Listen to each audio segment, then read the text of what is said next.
I am aboard the 2025 Panigale V2S, a motorcycle that has been quite controversial for Ducati. When they launched this bike, everyone said, I cannot believe Ducati made this motorcycle. I can't believe Ducati watered down their sport bike products. They took a motorcycle that was an incredible twin-cylinder thing and they turned it into this monstrosity. But really, Ducati had no choice, in my opinion, because what was Ducati supposed to do? Was Ducati going to take their twin-cylinder Panigale V2 and make it more powerful, make it more race ready? What exactly would that have solved? So in today's video, I'm going to try to convince you that Ducati had no choice but to make the new Panigale V2 exactly as you see here. And I'm going to give you quite a few pieces of irrefutable evidence that will suggest to you, and hopefully have you believe by the end of this video, that they also had no choice. Now, of course, this Ducati Panigale V2S that I'm riding on today, with its wonderful Olin suspension, beautiful torquey engine, and flashy red paint job, is a giveaway bike on yammynoob.co, my website where I've given away, what, like 58 different motorcycles, I think, at this point. I'd love to extend a congratulations to our recent winners. Andrew won the Honda CBR 650R. Jeremy in Iowa won our MT-07 that we did. And of course, Tommy in Texas won the Street Triple 765 RS. Let yourself be the next winner. Join as a member on the website. You get access to the Discord server, all kinds of great exclusive content, discounts on merch and Twisted Road rentals as well. And you'll also get automatically entered to win our future giveaway bikes as well. So support the show, join as a member, and thanks so much. Let's get started. So Ducati's lineup a few years ago, in their kind of like sport-going middleweight segment, they had the Ducati Super Sport, which was the kind of like fat touring style Panigale looking machine with really high handlebars. It had the 937cc Testastretta motor, and then you had the, of course, Panigale V2 with the Super Quattro engine, the bespoke Italian V twin race bike, kind of a callback to Ducati's old school bikes that they used to make, because Ducati kind of went for the V4 thing a few years ago, but I think they kind of felt like they needed to keep making a twin cylinder bike. It's part of their DNA, it's part of their race winning heritage. You think of the 916, the 998, there's so many great motorcycles from that era. I mean, the 1098, for God's sake. There's so many great bikes that have been Ducati twin-cylinder machines. And so Ducati in their lineup had a motorcycle in the form of the Panigale V2 that didn't really fit any category. It was very successful in World Supersport racing, with the hands of Nicolo Bulliga taking the title in 2023. And then that motorcycle had to be incredibly limited to race in the category. Even with the new generation Super Sports, it was a bike that needed a throttle limitation at a huge 955cc twin. It didn't really make a whole lot of sense in that category, but they kind of threw it in there anyways and let it race regardless. So they had a motorcycle that didn't really fit the current Super Sport rules. They had another motorcycle that was a bit fat and a bit weird for the category that it was in the form of the Ducati Super Sport. So Ducati looked at their lineup and they probably said, you know what, why don't we just combine some of this down a little bit and start cross-platforming some of our iterations as well, because it just didn't make sense to continue making a bespoke twin-cylinder borderline superbike. Because if Ducati had come out with another Panigale V2 that was race ready and more powerful and more expensive and more crazy, who would that really have been for? Because that customer would likely have already gone and purchased a new Panigale V4 or V4S. Because in Ducati's lineup, the V4 is the head honcho. That's the King Dick bike that you want to buy, you know? That's the one with all the tech and all the flavor and all the hype, you know? That's the 200 plus horsepower super bike. Middleweight sport bikes have been undergoing a bit of a renaissance these days. They're getting a little bit more comfortable, a little bit more road oriented, but they still have enough power to be fun. So Ducati cooked up this 890cc motor. It no longer has Desmos, it no longer has some of the crazy stuff that the old Super Quattro has, but what it does have is usability and cross-platform ability. So Ducati's going to take this 890cc twin cylinder and put it in the new Desert X. They're going to put it in the Street Fighter. and it might even make its way into the Monster and maybe even other products as well.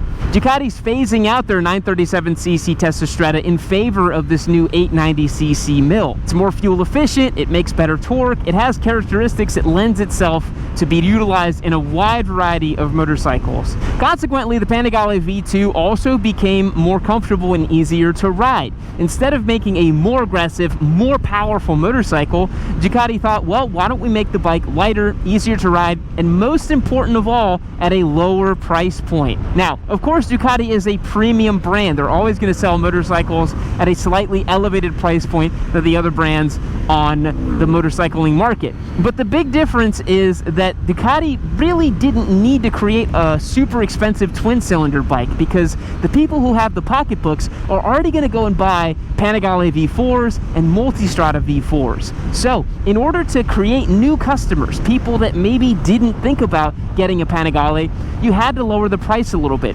So this motorcycle is a lot cheaper than the old Panigale V2. Even though it has less horsepower, even though it is a little bit lighter as well, and by a little bit, I mean 40 pounds lighter. That's 10% of the motorcycle's weight has gone down, largely attributed to the actual engine itself. The engine is the lighter weight component of this machine, not necessarily the chassis or the wheels or anything else like that.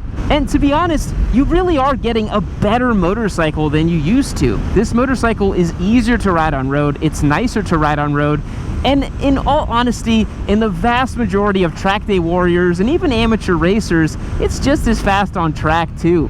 Unless you're talking about expert club level times where you're chasing something down, you know, to the 10th of a second, you're not going to feel a super big difference in riding this motorcycle over the old V2. Where you do feel it is the lack of theater, the lack of drama. This motorcycle is definitely a little bit more normal feeling, but out of the cockpit here, I mean, it's got the red paint, it's got the Ducati dash, it's got the beautiful Öhlins, it's got the beautiful looking triple tree. It's still a really cool looking and beautiful Ducati product that you can be happy to live with. So they consolidated down two models into one. They're using an engine that makes more sense for their lineup.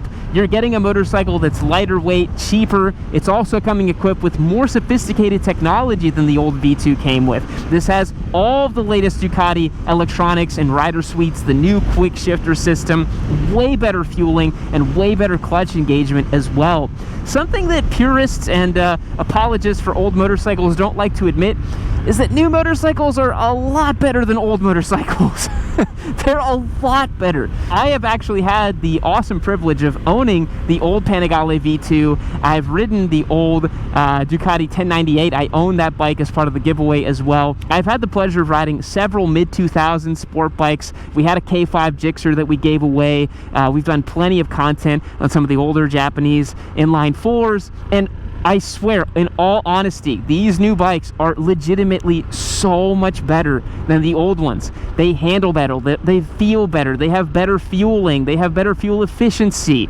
And the other thing that people don't like to admit is that you have to meet new emissions compliance with these machines too. There's no way to really make a more powerful twin-cylinder bike in that current configuration without it making it non-emissions compliant. Otherwise, you'd have to raise the displacement of it, which, again, that makes no sense, because, like, what was Ducati going to do? Were they going to make a more powerful Panigale V2 with a 1000cc twin? Who would that been for? Who would have bought that motorcycle? We would just be an Ouroboros eating itself, creating new versions of old Panigales that are slightly more powerful.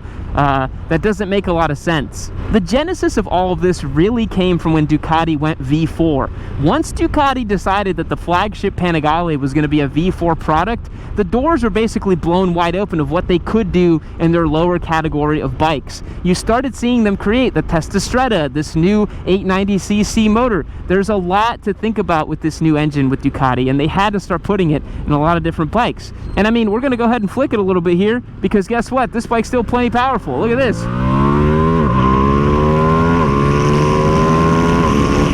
Accessible torque, fun to ride. I don't know, guys, I don't really see the downsides in this, to be honest. And I'm sure y'all saw my on-track video with this machine, and if you haven't, I highly recommend you go and check that out. I'm not trying to toot my own horn here, but I have a ton of track day experience, a ton of racing experience, and it's the sort of thing that I really want to make sure you guys understand that I'm coming from a place of experience and knowledge with this machine. This is a motorcycle that is extremely capable and good to ride on track. It's a bike that can do its thing a lot, you know? This guy's just pointing at me. Must have recognized me from the channel. See if we can chat to him for a bit. Hey, what's up, brother? Oh, you're Yami Noob, right? That's me, yeah. How you doing, bro? Huh? How you doing? It's a good day for a ride, right? I watch your videos all the Oh, thanks, man. Yeah, I'm just cruising around filming a video, but it was good to see you, man. Ride safe, buddy. Dude, I love it. This guy's out here, full suit, just goofing. So sick. That's a really cool suit. That's, I think, the livery from, I forgot, maybe one of the years that Yamaha had that purple. Is that new Pramac livery? Maybe, I'm not sure. So I don't know, guys. The way I look at it, it's the sort of machine that you really had to understand where Ducati was coming from. They really came at it in a beautiful way, and I think this bike really came together. I think that Ducati was constrained in a lot of ways of what they had to do, and they kind of had to create a motorcycle that was going to fit in the mold of what was going on in the market. They couldn't make a bike that was just going to, you know, be more powerful or more aggressive or anything like that. They had to make a bike that was going to work for the current modern day era. And whether you like it or not, new generation super sport is a thing, and manufacturers are getting signals from the market that people like these bikes and they want these bikes. So if you are a diehard apologist, you love your 600s, I highly recommend you give these motorcycles a chance. And I really think that Ducati had no choice but to make this bike. And with that, boys, we're going to wrap up today's video. Thanks so much for checking it out. I appreciate it, and thank you to the gentleman in the R3 for rocking up and recognizing me. I always appreciate seeing a fan of the channel on the road, looking spiffy in that suit. And remember, this is a giveaway bike on yaminoob.co. Make sure you sign up, get entered to win this machine. You are not going to want to miss it. This bike's great, man. I really wish, this is one of those that I really wish I could keep. I really, really like this bike. Again, the sort of motorcycle that I would really have a ton of fun with, and I would really enjoy just personally owning it. So if that matters to you, enter to win. Appreciate all the love, appreciate all the support. Hit me up with a comment down below. Love you. Catch you later.